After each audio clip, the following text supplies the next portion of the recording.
Hello friends, મારું નામ છે સાહિલ અને આશા કરું છું કે બધા મજામાં હશે.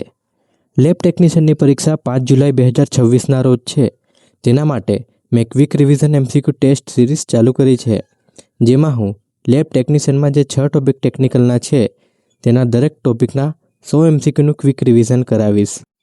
આપણે આ વિડીયોમાં પેથોલોજીના 50 એમસીક્યુનું ક્વિક રિવિઝન કરશું, જેથી તમને આઈડિયા આવી જશે કે પરીક્ષામાં એમસીક્યુ કેવા પ્રકારના પૂછાય છે. અને બીજા વિડીયોમાં પેથોલોજીના બીજા 50 એમસીક્યુ કરાવીશું. તેથી તમે અમારી યુટ્યુબ ચેનલને સબસ્ક્રાઈબ જરૂરથી કરી દેજો. તો ચાલો હવે આપણે ચાલુ કરીએ એમસીક્યુ સિરીઝ. પ્રશ્ન નંબર 1, ઈડીટીએનું પૂરું નામ નીચેનામાંથી કયું છે? તો આનો સાચો જવાબ આવશે ઇથિલિન ડાયએમાઇન ટેટ્રાએસિટિક એસિડ. પ્રશ્ન નંબર 2, રૂટીન હેમેટોલોજીકલ ટેસ્ટ માટે કયા રંગીન કેપ ધરાવતી વેક્યુટેનર ટ્યુબનો ઉપયોગ થાય છે? તો આનો સાચો જવાબ આવશે લવેન્ડર અથવા પર્પલ. પ્રશ્ન નંબર 3, પ્રોથ્રોમ્બિન ટાઈમ એટલે કે પીટી ટેસ્ટ કરવા માટે કયા એન્ટિકોગ્યુલન્ટનો ઉપયોગ કરવામાં આવે છે? તો આનો સાચો જવાબ આવશે ઓપ્શન એ 3.2% સોડિયમ સાઇટ્રેટ. પ્રશ્ન નંબર 4, કોગ્યુલેશન ટેસ્ટ એટલે કે પીટી એપીટીટી માટે બ્લડ અને સોડિયમ સાઇટ્રેટનું પ્રમાણ કેટલું હોવું જોઈએ? તો આનો સાચો જવાબ આવશે ઓપ્શન બી 9:1 એટલે કે 9 ભાગ બ્લડ અને 1 ભાગ સાઇટ્રેટ. પ્રશ્ન નંબર 5, પશ્ચિમ ગ્રામ પદ્ધતિ દ્વારા ઈએસઆર ટેસ્ટ માટે બ્લડ અને એન્ટિકોગ્યુલન્ટનો રેશિયો કેટલો રાખવામાં આવે છે? તો આનો સાચો જવાબ આવશે 4:1, 4 ભાગ બ્લડ અને 1 ભાગ સાઇટ્રેટ. પ્રશ્ન નંબર 6, સાહલીની પદ્ધતિમાં હિમોગ્લોબિન માપન વખતે બ્લડને કયા કેમિકલમાં મિક્સ કરીને એસિડ હિમેટિન બનાવવામાં આવે છે? તો આનો સાચો જવાબ આવશે ઓપ્શન એ 0.1 NaCl. પ્રશ્ન નંબર 7, હિમોગ્લોબિન માપવા માટેની સૌથી ચોક્કસ અને આંતરરાષ્ટ્રીય સ્તરે સ્વીકૃત રેફરન્સ પદ્ધતિ કઈ છે? એટલે કે હિમોગ્લોબિન માપવા માટેની ચોક્કસ પદ્ધતિ કઈ છે? તો આનો સાચો જવાબ આવશે સાઇનમેદ હેમોગ્લોબિન પદ્ધતિ. પ્રશ્ન નંબર 8, ડ્રેપકિન સોલ્યુશનમાં કયું મુખ્ય ઝેરી રસાયણ આવેલું હોય છે? તો આનો સાચો જવાબ આવશે ઓપ્શન એ પોટેશિયમ સાયનાઇડ. પ્રશ્ન નંબર 9, આરબીસી એટલે કે લાલ રક્તકણોની મેન્યુઅલ ગણતરી કરવા માટે કયું ડાયલ્યુટિંગ ફ્લુઇડ સૌથી વધુ વપરાય છે? તો આનો સાચો જવાબ આવશે ઓપ્શન બી હેમ્સ ફ્લુઇડ. પ્રશ્ન નંબર 10, ન્યુબોર્સ ચેમ્બરની ઊંડાઈ એટલે કે ડેપ્થ કેટલી હોય છે? તો આનો સાચો જવાબ આવશે ઓપ્શન એ 0.1 mm. પ્રશ્ન નંબર 11, ન્યુબોર્સ કાઉન્ટિંગ ચેમ્બરમાં સેન્ટરના મોટા સ્ક્વેરના કુલ કેટલા નાના ચોરસમાં આરબીસીની ગણતરી કરવામાં આવે છે? તો આનો જવાબ આવશે ઓપ્શન નંબર બી 5 નાના ચોરસમાં. પ્રશ્ન નંબર 12, ડબ્લ્યુબીસી એટલે કે શ્વેત કણોની મેન્યુઅલ ગણતરી માટે વપરાતા ટર્ક ફ્લુઇડમાં કયો ડાય એટલે કે સ્ટેન હાજર હોય છે જે ન્યુક્લિયસને સ્ટેન કરે છે? તો આનો સાચો જવાબ આવશે ઓપ્શન બી જેન્સેન વાયોલેટ. પ્રશ્ન નંબર 13, પીસીવી એટલે કે પેકેજ કોલ વોલ્યુમનું બીજું નામ શું છે? તો આનો સાચો જવાબ આવશે ઓપ્શન એ હિમેટોક્રીટ. પ્રશ્ન નંબર 14, વિન્ટ્રોપ પદ્ધતિમાં નળીની કુલ લંબાઈ કેટલી હોય છે?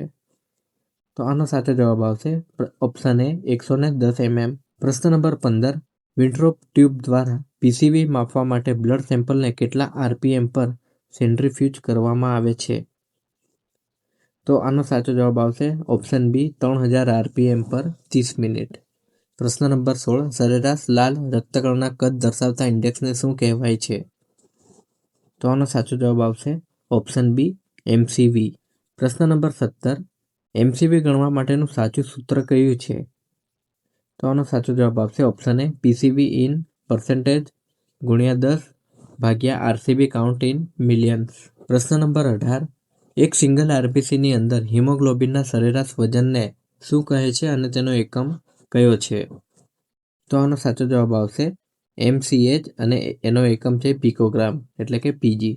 પ્રશ્ન નંબર 19, કયો એબ્સોલ્યુટ વેલ્યુ ઇન્ડેક્સ ક્યારેય પણ 37 G/dl થી ઉપર વધી શકતો નથી? તો આનો સાચો જવાબ આવશે ઓપ્શન સી એમસીએચસી. પ્રશ્ન નંબર 20, બોન મેરો એસ્પિરેશન સ્લાઇડને ફિક્સ કરવા માટે કયા કેમિકલનો ઉપયોગ થાય છે? તો આનો સાચો જવાબ આવશે option B acetone free methyl alcohol. પ્રશ્ન નંબર 21 બોન મેરો સ્લાઇડમાં આયર્ન એટલે કે લોહ તત્વના કણો જોવા માટે કયો ખાસ સ્ટેન વપરાય છે? તો આનો સાચો જવાબ આવશે option B Persian blue stain. પ્રશ્ન નંબર 22 શ્વેત કણોના ક્લાસિફિકેશનમાં કયો કોષ લોહીમાં સૌથી મોટી સાઇઝનો હોય છે અને કિડની આકારનું ન્યુક્લિયસ ધરાવે છે?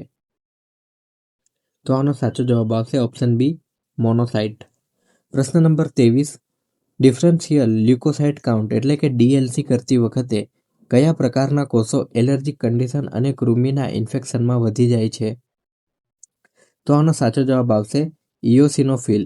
પ્રશ્ન નંબર 24 પુખ્ત વ્યક્તિના લોહીમાં સામાન્ય રીતે કયા શ્વેત કણોની ટકાવારી સૌથી વધુ એટલે કે 50 થી 70% જોવા મળે છે? તો આનો સાચો જવાબ આવશે ન્યુટ્રોફિલ. પ્રશ્ન નંબર 25 રેટિક્યુલોસાઇટ એ નીચેનામાંથી શું છે? તો આનો સાચો જવાબ આવશે અપરિપક્વ લાલ રક્તકણ. પ્રશ્ન નંબર 26 રેટિક્યુલોસાઇટ ગણતરી માટે કઈ સ્ટેનિંગ પદ્ધતિ વાપરવામાં આવે છે? તો આનો સાચો જવાબ આવશે સુપ્રાવિટેલ સ્ટેનિંગ. પ્રશ્ન નંબર 27 નિયત કરેલ પદ્ધતિમાં રેટિક્યુલોસાઇટ ટેસ્ટ કરવા માટે કયો ડાય વાપરવામાં આવે છે? તો આનો સાચો જવાબ આવશે ઓપ્શન એ બ્રિલિયન્ટ ક્રિસેલ બ્લુ. પ્રશ્ન નંબર 28 પ્લેટલેટની મેન્યુઅલ ગણતરી કરવા માટે કયું ડાયલ્યુટિંગ ફ્લુઇડ આદર્શ માનવામાં આવે છે જે આરબીસીને લાઇસિસ કરે છે? તો આનો સાચો જવાબ આવશે ઓપ્શન એ 1% એમોનિયમ ઓક્ઝેલેટ. પ્રશ્ન નંબર 29 લોહીમાં પ્લેટલેટ્સની સંખ્યા સામાન્ય કરતાં ખૂબ ઓછી થઈ જવાના લક્ષણને શું કહેવાય છે? તો આનો સાચો જવાબ આવશે થ્રોમ્બોસાઇટોપેનિયા. પ્રશ્ન નંબર 30 એલિકોષ મુખ્યત્વે કયા પ્રકારનો કોષ છે? તો આનો સાચો જવાબ આવશે ઓપ્શન બી ફેગોસાઇટિક ન્યુટ્રોફિલ. પ્રશ્ન નંબર 31 એલિકોષની હાજરી શરીરના કયા રોગનું સૂચન કરે છે? તો આનો સાચો જવાબ આવશે SLE. પ્રશ્ન નંબર 32 જો દર્દીનું બ્લડ ગ્રુપ એ હોય તો તેના લાલ રક્તકણોની સપાટી પર કયો એન્ટીજન હાજર હોય છે? તો આનો સાચો જવાબ આવશે ઓપ્શન બી એ એન્ટીજન.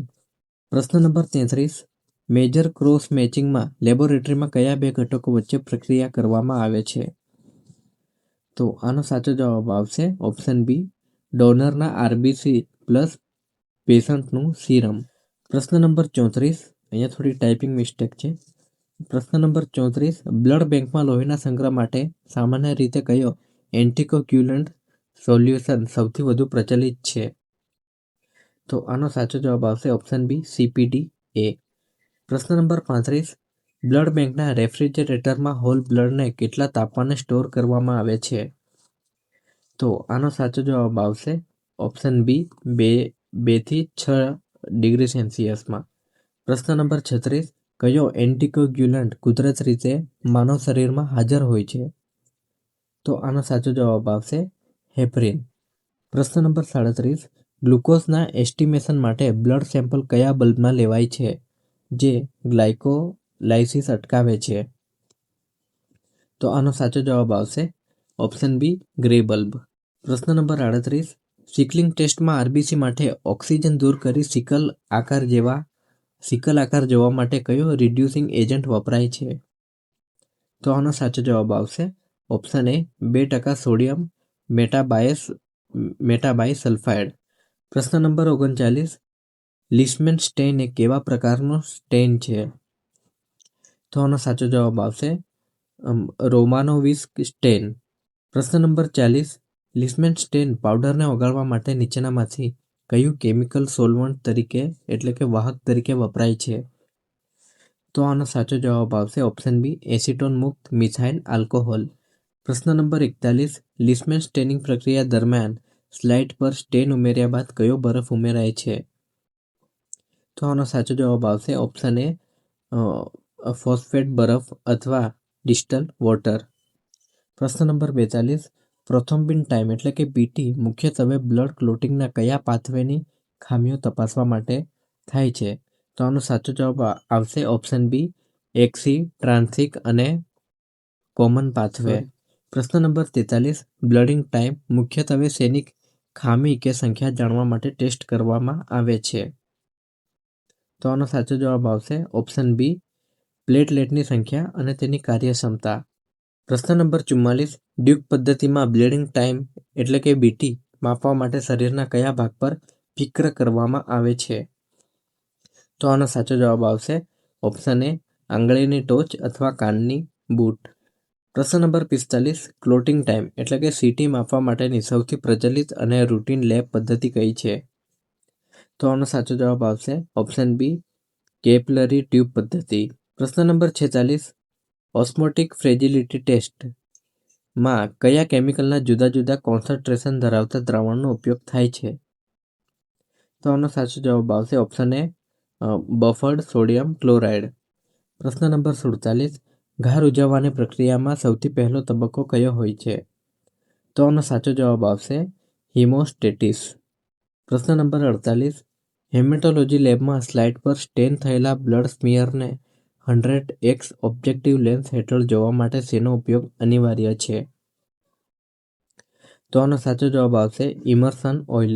પ્રશ્ન નંબર 49 પુખ્ત વયના મનુષ્યમાંથી વીનસ બ્લડ કનેક્શન એટલે કે વેનિપંક્ચર માટે હાથની કઈ નસ સૌથી વધુ પસંદ કરવામાં આવે છે?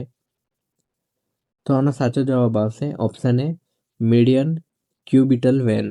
પ્રશ્ન નંબર 50 પેરિફેરલ બ્લડ સ્મિયર એટલે કે પીબીએસ સ્લાઇડ તૈયાર કરતી વખતે આદર્શ સ્મિયરનો આકાર કેવો હોવો જોઈએ? તો આનો સાચો જવાબ છે જીભ આકારનો. જો તમને લાગ્યું હોય કે આ વિડીયોથી તમને પરીક્ષાલક્ષી મદદ થઈ છે તો તમે આ ચેનલને સબસ્ક્રાઇબ જરૂરથી કરજો જેથી આવા જ બીજા વિડીયો તમને વહેલી તકે મળી રહે.